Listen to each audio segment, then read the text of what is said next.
Mister gold கடலை எண்ணெய் தான் வாங்குறேன். ஏன் தெரியுமா? சாதாரண ஆயிலை விட சமையல் டேஸ்டாவும் இருக்கும், ஹெல்தியாவும் இருக்கும்.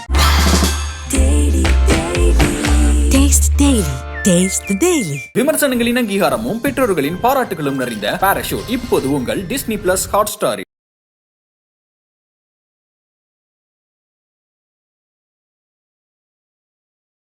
ஆண்களை விட பெண்கள் தாய்மார்கள் பெரிய அளவில் தளபதி அவர்கள் மேல் நம்பிக்கை வைத்து ஆதரவு சொல்லியிருக்காங்க. கழகத் தலைவரை நம்பி கூட்டணிக்கு வருபவர்களுக்கு ஆட்சி அதிகாரத்தில் பங்கு தருவோம். திமுகவோட வாக்கு சதவீதம் குறைய வாய்ப்புகள் இருக்குன்னு சொல்லியிருக்காங்க. ஆனால் அதிமுகவை பொறுத்த வரைக்கும் வாக்கு சதவீதம் தாவேக்காவுக்கு மாறாது. 2009 ஜெயிச்சிருந்தாலும் 2011 வாஸ் அவுட் ஆச்சு திமுக, எதிர்கட்சியா கூட வரல. அது மாதிரி 2011 ரிப்பீட் திமுக மன்னராட்சி நிரந்தர வனவாசத்துக்கு போகும்.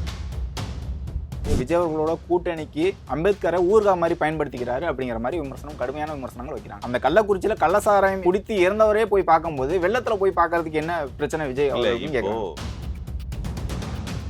சேகர் பாபு அவர்கள் என்ன சொல்றாங்க, களத்துக்கே வராத தற்கொலை எல்லாம் பேசிக்கிட்டு இருக்காரு. அவர் இஸ்ரோ சயின்டிஸ்டா? அவர் இதுக்கு முன்னாடி என்ன பண்ணிக்கிட்டு இருந்தார்? வட சென்னையில போய் கேளுங்க. இந்த சத்திரப்பட்டியில இவர் கொடியேற்றிட்டு போறாரு.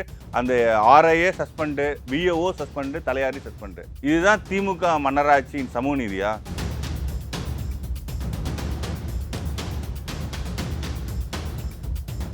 ஐபிசி தமிழ் நேயர்களுக்கு வணக்கம். இன்று நம்முடன் இணைந்திருக்கும் சிறப்பு விருந்தினர் தமிழக வெற்றி கழகத்தின் செய்தி தொடர்பாளர் திரு வீர விக்னேஸ்வரன் அவர்கள். வணக்கம் சார். வணக்கம். சமீபத்தில் நடந்த புத்தக வெளியீட்டு விழாவில் விஜய் அவர்கள் பேசியிருந்தாங்க, கூட்டணி கணக்குகள் மக்களை மைனஸ் ஆக்குவாங்க அப்படிங்கிற மாதிரி. இப்போதைக்கு வெளியாகிருக்க 2 கருத்து கணிப்புல மக்கள் ஆதரவு விஜய்க்கு அதிக அளவு இல்லை அப்படிங்கிற மாதிரி சொல்றாங்க. 50% கூட வாக்குகள் செலுத்த வாய்ப்புகள் இருக்குன்னு சொல்றாங்க. இந்த கருத்து கணிப்பு குறித்து உங்களுடைய பார்வை சொல்லுங்க. தனியார் நாளிதழும் ஒரு யூடியூப் சேனலும் நடத்தின கருத்து கணிப்பு பற்றி கேட்குறீங்க. ஆவரேஜா அந்த தனியார் நாளிதழோட கருத்து கணிப்பில் ஆண்கள் 63.5%, பெண்கள் 76.6%. ஆனால் ஆவரேஜில் 70% வருது. ஓவரால் டிவிகேக்கு ஆதரவு தருவீங்களா அப்படின்னு கேட்ட கேள்விக்கு 70% வருது. பிப்ரவரி மாதம் எங்கள் கட்சி அறிவித்து ஒரு மாநாடு போட்டிருக்கோம். அதுக்கப்புறம் எங்கள் கழகத் தலைவர் இந்த புக் ரிலீஸ் ஃபங்க்ஷனில் கலந்துருக்கார். இன்னும் எங்கள் கழகத் தலைவர் 1972 77 வரையும் புரட்சித் தலைவர் எப்படி புரட்சி பயணம் மேற்கொண்டு தமிழகத்தோட லூக்கன் கார்னர் போனாரோ அதுபோல் தமிழகத்தோட லூக்கன் கார்னர் எங்கள் கழகத் தலைவர் போயிருக்கிறார். அப்படி போகும் பட்சத்தில் இந்த ஆதரவு பன்மேலும் அதிகரிக்கும். எங்கள் கழகத் தலைவருங்கிறவர் ஏதோ வாரிசின் அடிப்படையில் வந்த தலைவர் அல்ல, எங்கள் மக்கள் தலைவர். ஒவ்வொரு வீட்லையும் ஹாட்லையும் இருக்கக்கூடியவர், ஒவ்வொரு வீட்லையும் அண்ணனா தம்பியா மகனா இருக்கக்கூடிய தலைவர். அவர் கிரவுண்டில் இறங்கும் பட்சத்தில் இந்த திமுக மன்னராட்சியின் வனவாசம் உறுதியாகும். இல்லை, ஒரு 20-23% தான் கண்டிப்பாக வாக்களிப்போம் அப்படிங்கிற மாதிரி தானே பேசியிருக்காங்க. ஆனால் இல்லை ஆவரேஜ் நீங்கள் பாருங்கள், அதே கருத்து கணிப்பில் எடுத்து பாருங்கள். நீங்கள் தமிழக வெற்றிகளை முடிவு எடுக்கவில்லை அப்படிங்கிறது நிறைய இருக்குது தானே? இல்லை நான் என்ன அதுதான் நான் சொல்கிறேன். இன்னும் 14 மாநிலங்கள் இருக்குது. நீங்கள் தாவேக்காக்கு ஆதரவு தருவீங்களா அப்படிங்கிறது ஆவரேஜ் 70% சொல்லியிருக்காங்க அந்த கருத்து கணிப்பில். குறிப்பாக ஆண்களை விட பெண்கள் தாய்மார்கள் பெரிய அளவில் தளபதி அவர்கள் மேல் நம்பிக்கை வைத்து ஆதரவு சொல்லியிருக்காங்க. இது இன்னும் எங்கள் கழக தலைவர் கிரவுண்டில் இறங்கி மக்களுக்காண்டி மக்கள் பிரச்சனைகள் பேசுகிறப்போ, திட்டங்களை அறிவிக்கிறப்போ இது பன்மேலும் அதிகரிக்கும். தமிழகத்தில் ஒரு ஜனநாயக ஆட்சியை கழகத் தலைவர் அவர்கள் அமைப்பார். தொடர்ந்து விசிகா கூட கூட்டணி வைக்கிறதுக்கான பேச்சுக்கள் தான் போயிட்டு இருக்கு அப்படின்னு சொல்லப்பட்ட நிலையில் மக்களோட கணிப்பு அதிமுக பக்கம் போகலாம் அப்படிங்கிற மாதிரி இருக்கு அப்படின்னு சொல்றாங்க சார். நாங்கள் எந்த ஒரு கழகத் தலைவர் மாநாட்டில் பேசுகிறப்போ என்ன சொன்னார்னா, எங்களால் 234 தொகுதியிலையும் கண்டெஸ்ட் பண்ணி மெஜாரிட்டி வருவோங்கிற நம்பிக்கையும் இருக்குது, மக்களின் ஆதரவும் எங்களுக்கு இருக்குது. எங்களை நம்பி வருபவர்கள் எந்த ஒரு பேரையும் மென்ஷன் பண்ணலை. அந்த கருத்து கணிப்பு மக்களோட கருத்தை அவங்க சர்வேயில் வந்த ரிசல்ட்ஸை சொல்லியிருக்காங்க. பட் எங்கள் சைடில் இருந்து யார் பேரையுமே சொல்லலை. நீங்கள் 2 பார்ட்டி பேர் சொன்னீங்க, அந்த பார்ட்டி உட்பட எந்த பார்ட்டி கூடயும் நாங்கள் வைப்போம்னு சொல்லலை. கழகத் தலைவரை நம்பி கூட்டணிக்கு வருபவர்களுக்கு ஆட்சி அதிகாரத்தில் பங்கு தருவோம் அப்படின்னு தான் கழகத் தலைவர் சொல்லியிருக்காங்க. அதுதான் எங்கள் கழகத் தலைவரின் வார்த்தை தான் எங்களோட ஸ்டாண்ட். தனித்து போட்டியிட்டா நல்லா இருக்குமா அப்படிங்கிற மாதிரி கேட்கும்போது கூட ஒரு 40-45% தாவேக்கா தனித்தே போட்டியிடலான்னு சொல்றாங்க. ஆனால் கூட்டணி நோக்கி தான் தாவேக்கா பயணிக்குன்னு சொல்றீங்களே. இல்லை, நான் என்ன சொல்றேன்னா, எங்களை நம்பி வருபவர்கள், நம்ம போய் ஒருத்தர்கிட்ட சபார்டினேட்டாக போகிறது வேற, எங்களை நம்பி வருபவர்கள் அரவணைப்போன்னு சொல்றாங்க. இது வந்து கூட்டணி கிடையாது. எங்களை நம்பி வருபவர்களுக்கு அரவணைத்து நான் தமிழக மக்கள் உறுதியாக எங்களுக்கு ஆட்சி பொறுப்பு தருவாங்க. அப்படி தரும் பட்சத்தில் எங்களை நம்பி வந்தவர்களுக்கு ஆட்சி அதிகாரத்தில் பங்கு கொடுப்போம் அப்படிங்கிறது எங்கள் கழகத் தலைவரின் விஷன். அதனால நம்பி வருவர்களை அரவணைப்பது தான் ஒரு பண்பு. அந்த பண்பைத்தான் கழகத் தலைவர் அவர்கள் சொல்லியிருக்காங்க. விஜய் அவர்கள் கட்சி தொடங்கிய பிறகு வந்து இந்த கட்சியோட வாக்கு சதவீதம் குறையும் அப்படின்ட்டு சொன்னது வந்து நாம் தமிழர் கட்சி தான். அதை தாண்டி திமுகவோட வாக்கு சதவீதம் குறைய வாய்ப்புகள் இருக்குன்னு சொல்லியிருக்காங்க. ஆனால் அதிமுகவை பொறுத்த வரைக்கும் வாக்கு சதவீதம் தாவேக்காவுக்கு மாறாது அப்படிங்கிற மாதிரி தான் மக்களோட கருத்து கணிப்பாக இருக்குது சார். இல்லை, திமுக மன்னராட்சி டே பை டே வந்து அன்பாப்புலர் ஆகிட்டே இருக்கு. குறிப்பாக அவங்க தேர்தல் சமயத்தில் கொடுத்தது என்ன? நீட் விலக்கு பெறுவோம், அதற்கான ரகசியம் தெரியும் என்று தற்போதைய துணை முதல்வர் அவர்கள் வந்து தேர்தல் பிரச்சாரத்திலே பேசினார். ஆனால் என்ன பண்ணியிருக்காங்க? அப்படி ஒரு தேர்தல் அறிக்கைங்கிறதே ஒரு பொய்களின் பட்டியலாக தான் திமுக மன்னராட்சி கொடுத்து ஆட்சி அதிகாரத்தை கைப்பற்றினாங்க. நீங்கள் ஒன்ஸ் டெலிவர் பண்ணலைன்னா மக்கள் வந்து அடுத்த முறை எப்படி உங்களை தேர்ந்தெடுப்பாங்க? இல்லை, திமுகவுக்கு எதிராக இருக்கக்கூடிய கட்சிகள் வந்து அதிமுக முக்கியமான ஒரு கட்சியாக இருக்குது. அவங்களோட வாக்கு சதவீதம் குறையறதுக்கான வாய்ப்புகளே இல்லாத மாதிரி தானே இருக்குது. அப்படி இருக்கும்போது நீங்கள் எப்படி? நான் என்ன சொல்கிறேன்னா, ஆல்ரெடி அவங்களோட ஓட் பர்சன்டேஜ் முன்னாடி இருந்தது 2014 இருந்த எலெக்ஷன் கமிஷன் டேட்டாவை எடுங்க, ரீசெண்ட் எலெக்ஷன் அது ஆல்ரெடி டிக்ளைன் ஆயிருக்கு. ஒரு லார்ஜ் சங்க் ஆஃப் எலெக்ஷன் 2024 வந்து ஒரு கிட்டத்தட்ட ஒரு 45% மேலே இங்கே தான் ஓட்டு இருக்கு. ஹியூஜ் ஓட் பேங்க் வந்து இந்தியா கூட்டணி, அதாவது மதச்சார்பற்ற கூட்டணியை தான் தமிழக மக்கள் ஆதரிப்பாங்க. அந்த அடிப்படையில் காங்கிரஸ் இன்க்ளூசிவ் அலைன்ஸ் இருந்தனால தான் அந்த கட்சிக்கு அந்த ஓட்டு வந்துச்சு. அடுத்த முறை வந்து திமுக மன்னராட்சியை தமிழக மக்கள் ஏற்க மாட்டாங்க. 2009 ஜெயிச்சிருந்தாலும் 2011 வாஸ் அவுட் ஆச்சு திமுக, எதிர்கட்சியாக கூட வரல. அது மாதிரி 2011 ரிப்பீட் திமுக மன்னராட்சி நிரந்தர வனவாசத்துக்கு போகும். மக்களை பொறுத்த வரைக்கும் ஒரு 50% வந்து இன்னும் முடிவெடுக்கலன்னு சொல்லக்கூடியவர்கள் வந்து இன்னொரு 50% நாங்கள் வாக்களிக்க தயாராகவே இல்லை, மற்ற கட்சிகள் இது வரைக்கும் இருக்க கட்சிகளே சரியாக இருக்காங்கன்னு தானே சொல்கிறாங்க. ஆனால் விஜய் அவர்களுக்கு வரும்போது ஒட்டுமொத்த அலை இங்கே இருக்குன்னு சொல்கிறாங்க. தமிழ்நாடு பொலிட்டிக்கல் லேண்ட்ஸ்கேப்புங்கிறது ஹைலி ஃப்ராக்மெண்டடாக இருக்குது. முன்னாடி மாதிரி 2 பார்ட்டி, 2 லீடர், 2 கரிஸ்மாட்டிக் லீடர், இப்படி ஒரு கமலஹாசன் வரும்போது ஒரு ஹைப் இருந்துச்சு, அவங்களுக்கு ஒரு 17 லட்சம் அன்கம்பேரபிள். அதே மாதிரி தான் இருக்கும். ஒரு நடிகர் வரும்போது அதே மாதிரி தான் இருக்கும் சொல்றாங்க. அப்ப 70% நீங்க சொல்ற அந்த தனியார் நாளிதழோட சர்வேல 70% நாங்க தாவேக்காக ஆதரவுங்கிறாங்க. நீங்க டோன்ட் கம்பேர் அன்கம்பேரபிள். எங்க கழகத் தலைவர் தமிழகத்தின் ஜனநாயகத்தின் குரல். 2026 தேர்தலுங்கிறது தமிழகத்துக்கு ஜனநாயகம் வேணுமா, மக்களை மன்னராட்சி வேணுமா, இதுதான் வந்து ஒரு நெரேட்டிவ் ஆஃப் த எலெக்ஷன். அதில் எங்கள் கழகத் தலைவர் வந்து 26 தமிழகத்தில் ஒரு ஜனநாயக ஆட்சியை ஏற்படுத்துவார், இந்த மன்னராட்சியை வீழ்த்துவார். இல்லை, மன்னராட்சின்னு நீங்கள் தான் சொல்லிட்டு இருக்கீங்க. அதே மாதிரி ஆதவ அர்ஜுனா அவர்களும் அங்கே பேசியிருந்தாங்க. ஆனால் நடக்கிறது மக்களாட்சி அப்படின்னு தான் உதயநிதி அவர்கள் பதிவு பண்ணி. இப்போ எது மக்களாட்சி? அப்பா, பையன், பேரன் இப்படி ஆட்சி பொறுப்புக்கு வரதா மக்கள் ஏற்றுக்கிறாங்க சார். எந்த எதிர்ப்புமே தெரிவிக்கலையே. துணை முதலமைச்சராக எதிர்ப்பு தெரிவிக்கல. ஸ்டாலின் அவர்கள் முதலமைச்சர் ஆனாங்க, என்ன எதிர்ப்பு தெரிவிச்சாங்க மக்கள்? என்ன எதிர்ப்பு தெரிவிச்சாங்கன்னா, அந்த எதிர்ப்பு தெரிவிப்பவர்கள் எல்லாரையுமே திமுகவிலிருந்து நீக்கிட்டாங்க. ஐயா வைகோ எதிர் கட்சி விட்டு நீக்கப்பட்டார். அப்போ நடந்தது இல்ல. ஸ்டாலின் அவர்கள் முதலமைச்சரான பிறகுதான் கூட்டணி வைக்கிறாரு. நான் என்ன சொல்றேன் புரிஞ்சுக்கங்க. 93 ஐயா வைகோ அவர்கள் கட்சியை விட்டு நீக்கிட்டு தான் இவரை எலிவேட் பண்றாங்க. இவர் வந்து சென்ட்ரல் ஸ்டேஜுக்கு வந்து அந்த 93, 94 வந்து இளைஞரணி அமைச்சர் டைம். அதில் தான் அப்போ இளைஞரணியில் இருந்தவங்க தான் இப்போ பல பேர் அமைச்சராக இருக்காங்க திமுகவில். அவங்க ஐயா ஸ்டாலின் அவர்கள் வந்து இளைஞரணி செயலாளர் எலிவேட் பண்ணுறதுக்கு தான் வைகோ அவர்கள் இடைஞ்சலாக இருக்கனால அவரை கட்சியை விட்டு நீக்கினாங்க. அப்படி அந்த குடும்பத்திற்கு அதிகாரத்தை அந்த குடும்பத்தை நபர்கள் அதிகாரத்துக்கு வருவதற்காண்டி கட்சிக்காண்டி உழைத்தவர்கள் ஓரங்கட்டப்பட்டிருக்காங்க. அன்னைக்கு வைகோ, இன்னைக்கு ஐயா வைகோ, இன்னைக்கு வந்து ஐயா துரைமுருகனை அவர்களை வந்து ஓரங்கட்டி விட்டு தான் இவர் துணை முதல்வர், இப்போ ஐயா உதயநிதி அவர்களை வந்து துணை முதல்வர் ஆகியிருக்காங்க. இல்லை, வைகோ அவர்களை குறிப்பிடுறீங்க. துணை முதலமைச்சராக அறிவிப்பு வரக்கூடிய அன்றைக்கு நடந்த பதவியேற்பு விழாவிலே வந்து உதயநிதிக்கு பக்கத்துல தான் உட்கார்ந்திருந்தாரு வைகோ. நான் என்ன சொல்றேன்னா, இன்றைக்கு கூட்டணி கட்சிகளும் ஏற்றுக்கிட்டாங்க, அதே மாதிரி மக்களும் ஏத்துக்கிட்டாங்கன்னு சொன்னீங்களா? அதுக்கு தானே சொன்னேன், ஏத்துக்கல, வீழ்த்தப்பட்டார்கள்னு சொல்றேன். ஐயா வைகோ அவர்களை ஏத்துக்கொண்டு இருந்தா அந்த கட்சியில பயணிச்சிருக்கணும்ல. ஏன் வீழ்த்தப்பட்டார்? வெளியேற்றி வீழ்த்தப்பட்டார். இன்னும் நான் சில வேர்டெல்லாம் அவர் ஐயா அவர்கள் சொன்ன வேர்டு, ஆனால் அது மரியாதை கருதி நான் சொல்லலை. அந்த டிஎம்கே ஃபர்ஸ்ட் ஃபேமிலிக்கு எதிராக ஜனநாயக குரல் வந்தால் அவர்கள் வீழ்த்தப்படுவார்கள். அதனால தான் ஐயா துரைமுருகன் போன்றவர் கூட எனக்கு கூட துணை முதல்வர் பதவி கொடுத்தா நான் என்ன வேணா நான் சொல்வேன் அப்படின்னு சொன்னார் ஒழிய எனக்கு துணை முதல்வர் பதவி வேணும்னு கேட்கல. ஏன்னா அப்படி கேட்டால் என்ன ஆகும்னு தெரியும் அவருக்கு. விஜய் அவர்கள் குறிப்பிடும்போது கூட்டணி கணக்கில் வந்து மக்கள் மைனஸ் ஆக்குவாங்கன்னு சொன்னாங்க. ஆனால் விஜய் அவர்களும் தாவேக்காவும் வந்து கூட்டணியை நம்பி தான் இருக்காங்க, கூட்டணியை பற்றி மட்டும்தான் சிந்திக்கிறாங்க.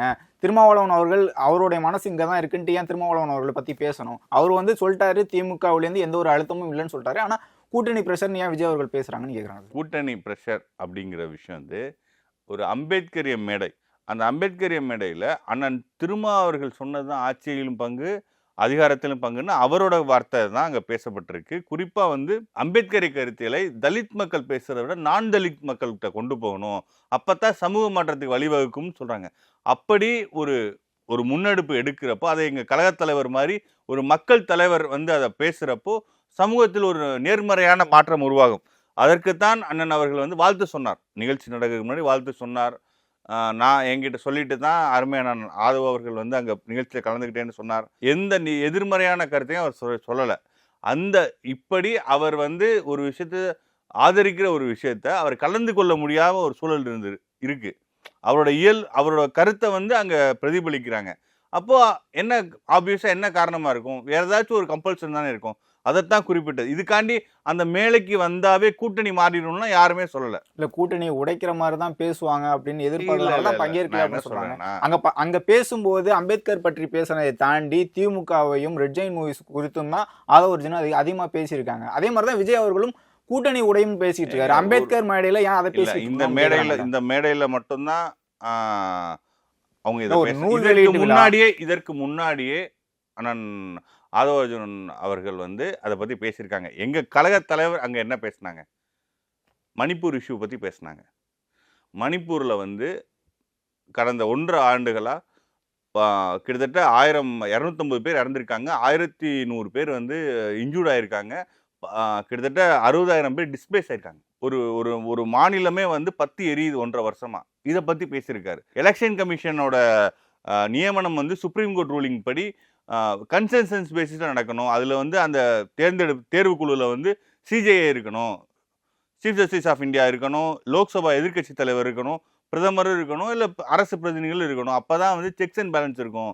அரசு மட்டுமே நியமித்தால் அதில் வந்து ஒரு வெளிப்படைத்தன்மை இருக்காது அப்படிங்கிறது எங்கள் கழகத் தலைவர் சொல்லியிருக்காரு. இங்கே வந்து அம்பேத்கர் மேடையில் ஜனநாயகம் பற்றி பேசப்பட்டிருக்கு, இந்திய ஒருமைப்பாடு பற்றி பேசப்பட்டிருக்கு, மத சிறுபான்மையர் மேலான வன்முறை பற்றி பேசப்பட்டிருக்கு. இது ஒரு கருத்தியல் பற்றின மேடை கிடையாது. அம்பேத்கர் கருத்தியலை பல்வேறு டைமென்ஷனில் அதில் பேசியிருக்கோம். ஒரு பாயிண்ட்டை மட்டும் பிடிச்சி வச்சுக்கிட்டு இதற்கான மேடைன்னு நீங்கள் அதை பார்க்காதீங்க. அது அம்பேத்கரின் மேடை, அம்பேத்கரின் கொள்கை பேசுகிற மேடை. அந்த மேடைக்கு அண்ணன் அவர்கள் வந்து அந்த ஃபங்க்ஷன் முடிஞ்ச சில நிமிடங்களில் பேட்டி கொடுத்தார். அவங்க சொன்னது கரெக்டு தானே? அவர் எங்கிருந்தாலும் இதை கவனிப்பார் தானே அவங்க சொன்னாங்க. எங்கள் தலைவர் என்ன சொன்னார்? அவர் எங்கிருந்தாலும் எங்களோட தான் அவர் மனசு இருக்குன்னு சொன்னார்.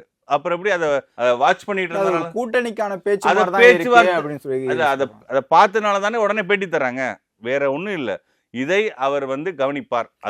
இன்றைய அரசியல் சூழல் வந்து சீமான் அவர்கள் விஜய் எதிர்பார்க்கிறாரு, விஜய் அவர்கள் திருமாவளவனை எதிர்பார்க்கிறாரு, திருமாவளவன் வந்து ஸ்டாலின் அவர்களை எதிர்பார்த்துக்கிறீங்க. இந்த கூட்டணி கணக்கில் தான் இருக்க தவிர கருத்தியல் ரீதியாக எதுவும் இல்லை அப்படிங்கிற மாதிரி விமர்சனம் வருது சார். தொடர்ந்து நீங்க கூட்டணி குறித்தும் ஆட்சியில் பங்கு அதிகாரத்தில் பங்கு சொல்றது கூட்டணி 1967 இருந்து இன்னைக்கு வரையும் 2026 நடக்கப்போகுது. இதுவரையும் திமுக கட்சி கூட்டணி இல்லாமல் சந்திச்ச ஒரு தேர்தல் சொல்லுங்க. கூட்டணி வைப்பது ஒன்றும் பாவம் கிடையாது. ஒத்த கருத்துடைய ஜனநாயக சக்திகளோட ஒரு பொலிட்டிக்கல் அலைன்ஸ் வைக்கிறது ஒன்றும் தப்பு கிடையாது. அதே நேரத்தில் அது ஒரு கொள்கை சார்ந்த மேடையில் கலந்துக்கிட்டாவே கூட்டணிங்கிறது வந்து பொலிட்டிக்கல் இமேஜ். அம்பேத்கர் அவர்களை வந்து உங்களுடைய விஜய் அவர்களோட கூட்டணிக்கு அம்பேத்கரை ஊர்கா மாதிரி பயன்படுத்திக்கிறாரு அப்படிங்கிற மாதிரி கடுமையான விமர்சனங்கள் வைக்கிறாங்க. நான் என்ன சொல்றேன்னா, அரசியல் புரிதல் இல்லாதவர்கள், ஐயா துணை முதல்வர் போன்றவர்கள், அரசியல் தெரியாதவர்கள் தான் இந்த மாதிரி விமர்சனத்தை வைப்பாங்க. அதனால இதை நாங்கள் அவுட்டே ரிஜெக்ட் பண்ணுறோம். இப்போ அதே மேடையிலே வந்து விஜய் அவர்கள் பேசியிருந்தாங்க, களத்திற்கு நேரடியாக போவதுக்கான ஒரு பதில் மாதிரி கொடுத்துருந்தாங்க. சம்பிரதாயத்துக்கு நான் ஃபோட்டோ எடுக்கணும்னு நினைக்கல, சம்பிரதாயத்துக்கு இந்த விஷயங்கள்லாம் செய்யணும்னு நினைக்கல, ஆனால் கட்டாயமாக செஞ்சுக்கிட்டு இருக்கேன் அந்த மாதிரி சொல்கிறாரு. ஆனால் இதற்கு முன்பு நேரடியாக போயிருக்காருல்ல, கள்ளக்குறிச்சிக்கு போய் நேரடியாக பார்த்தாங்க. அந்த கள்ளக்குறிச்சியில் கள்ளசாராயம் குடித்து இறந்தவரே போய் பார்க்கும்போது வெள்ளத்தில் போய் பார்க்கறதுக்கு என்ன பிரச்சனை விஜய் இப்போ திமுக அரசோட நிர்வாக சீர்கேட்டால் சாத்தனூர் அணையிலிருந்து ஒரு லட்சக்கணக்கான கனஅடி தனியாக ஸ்மால் ஸ்பேன் ஆஃப் டைமில் திறந்து விட்டாங்க. அதில் 4 டிஸ்ட்ரிக்ட் அதற்கான அறிவிப்புகள்லாம் வந்துருச்சு. அரசு இல்லை, எந்த அறிவிப்பு வந்துருச்சுங்க? எந்த ஸ்பேனில் எப்போ 30ஆம் தேதி டேட்டு போட்டு 2ஆம் தேதி கொடுக்குறாங்க. நீங்க வந்து தண்ணியை வந்து கிராஜுவலா திறந்து விட்டுருந்தீங்கன்னா இந்த அளவுக்கு இல்ல மக்கள் பாதிக்கப்பட்டாங்கல்ல, அங்க போய் நேரடியா போகல விஜய் அவர்கள். அதான் சொல்றேன், இந்த திமுக மன்னராட்சி நிர்வாக சீர்கேடால் மக்கள் ஆல்ரெடி வந்து பெரிய அளவில் வெள்ளம் வந்திருக்கு. மக்களோட உணவு இருப்பிடம் போன்ற பிரச்சனைகள் ஆல்ரெடி இருக்கு. இதுல எங்க கழக தலைவர் நேரடியா போனார்னா அங்க வந்து பெரிய அளவில் க்ரௌடு கூடும். நீங்க மாநாட்டே பார்த்தீங்க எவ்வளோ பெரிய மக்கள் திரள வந்து வந்துச்சுன்னு. அப்போ பெரிய அளவு கூடுறப்போ போலீஸ்க்கு வந்து ப்ரொடெக்ஷன் தருவாங்களா, இல்லை நிவாரண பணியில் ஈடுபடுவாங்களா, இந்த மாதிரி லா அண்ட் ஆர்டர் இஷ்யூ வர வாய்ப்பு அதிகம் இந்த சூழலில். அதனால தான் மேலே பழி வந்தா வரும்னு தெரிஞ்சும் மக்கள் நலனுக்காண்டி நம்மளால் ஒரு லா அண்ட் ஆர்டர் இஷ்யூ வந்துடக்கூடாது, ஒரு அசம்பாவிதம் நடந்துடக்கூடாது, தள்ளுமுள்ளாயிரும். இந்த மாதிரி மக்கள் வந்து ஆல்ரெடி கொதி நிலையில் இருக்காங்க. நீங்கள் இப்போ ஒரு விழுப்புரத்தை சேர்ந்த அமைச்சர் மேலெல்லாம் கோவத்தை காமித்தார், அதை நம்ம ஆதரிக்கல, அது தவிர்த்திருக்கலாம். இப்படி ஒரு சூழலில் வந்து நம்ம வந்து அதை போய் அதை வந்து அந்த நிவாரண பணிக்கு இடையூறாக இருந்துடக்கூடாதுங்கிற காரணத்தினால்தான் எங்க கட்சி அலுவலகத்தில் அதை செஞ்சாங்க. எங்களுக்கு அந்த உணர்வு இருக்கு, அதற்கான சூழல் வந்து சென்னையில ஒரு பகுதி மக்கள் தான் பாதிக்கப்பட்டாங்க, அவங்களையும் நேரடியாக கூட்டு வந்து கொடுக்கறது எப்படி சரியானு கேட்குறாங்க. நான் என்னன்னா எங்களோட உணர்வை நாங்கள் வெளிப்படுத்தணும், நாங்கள் சாலிடாரிட்டியை காமிச்சோம். நாங்கள் வந்து மக்களோட இருக்கோம், மக்கள் நல பணிகள்.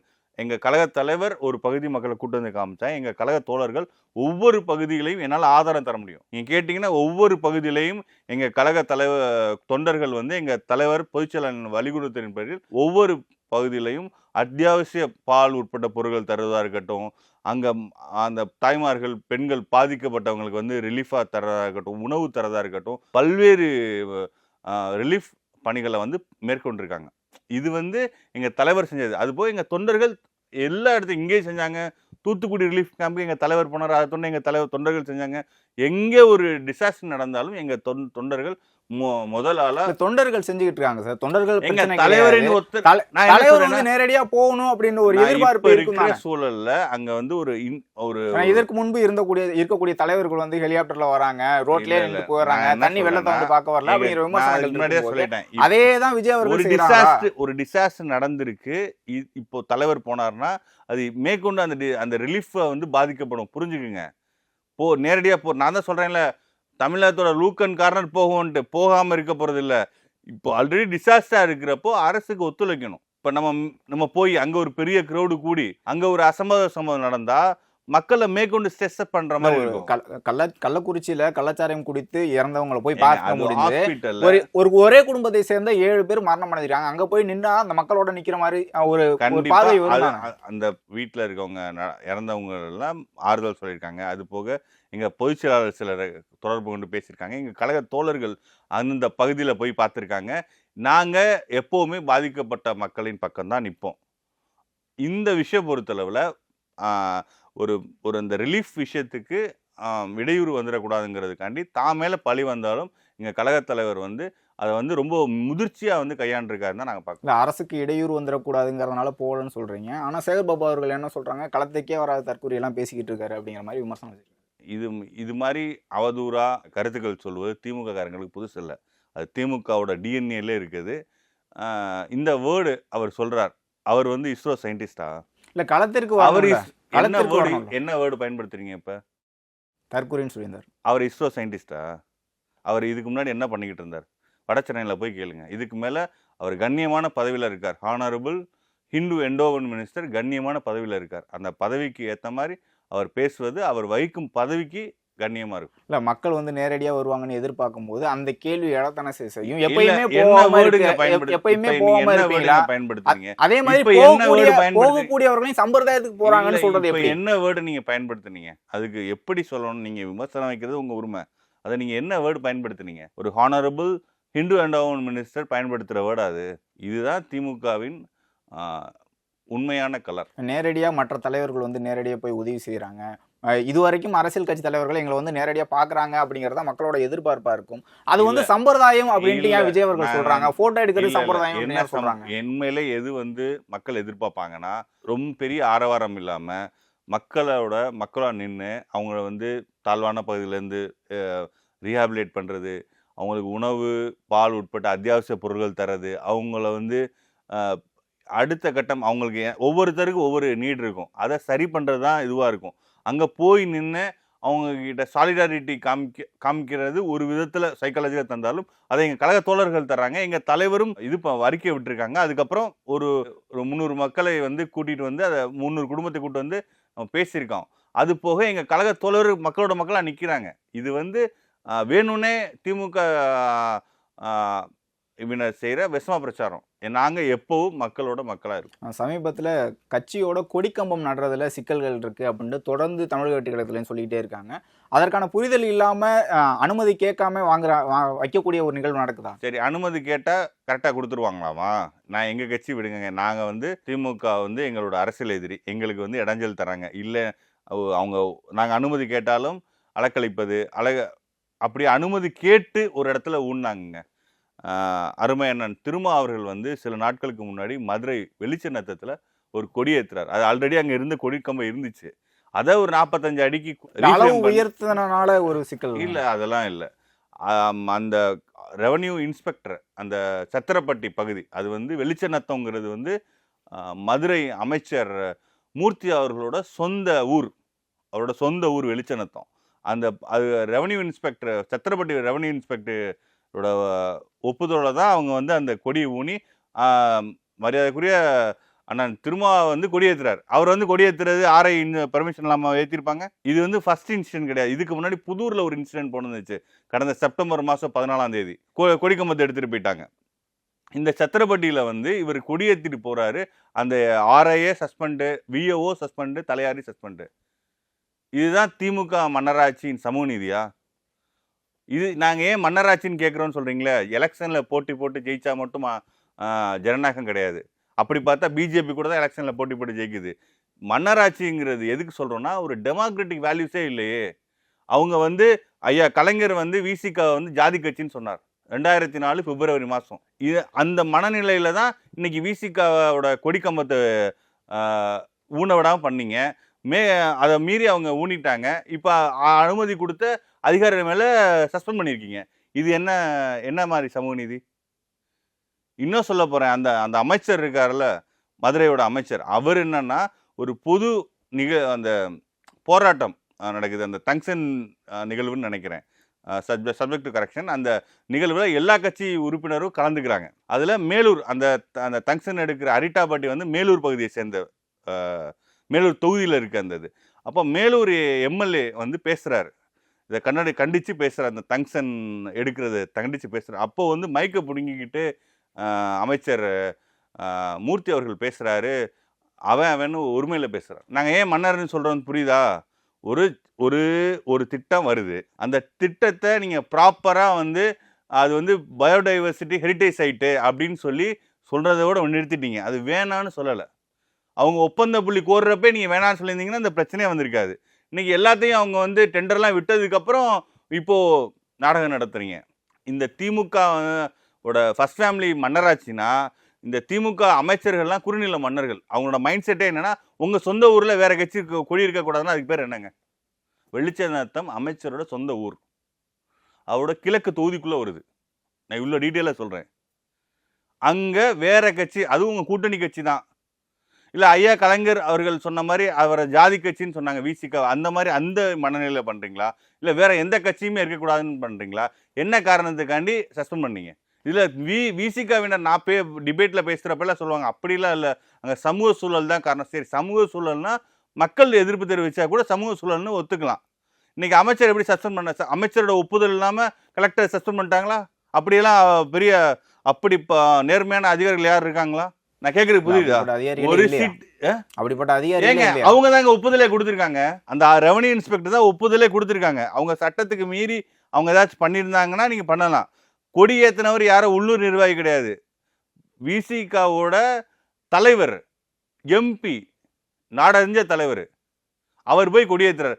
அந்த கொடிக்கு அனுமதி கொடுத்த ஆர்ஐ விஏஓ தலையாரியை சஸ்பெண்ட் பண்ணியிருக்கீங்க. இது எதை வெளிக்காட்டுது நீங்கள் சொல்லுங்கள்?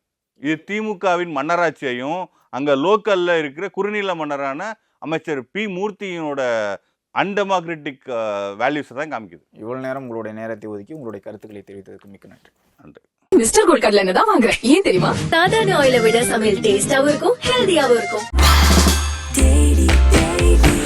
Taste Daily. Taste the Daily. விமர்சனங்களின் அங்கீகாரமும் பெற்றோர்களின் பாராட்டுகளும் நிறைந்த பாராஷூட் இப்போது உங்கள் டிஸ்னி பிளஸ் ஹாட் ஸ்டாரில்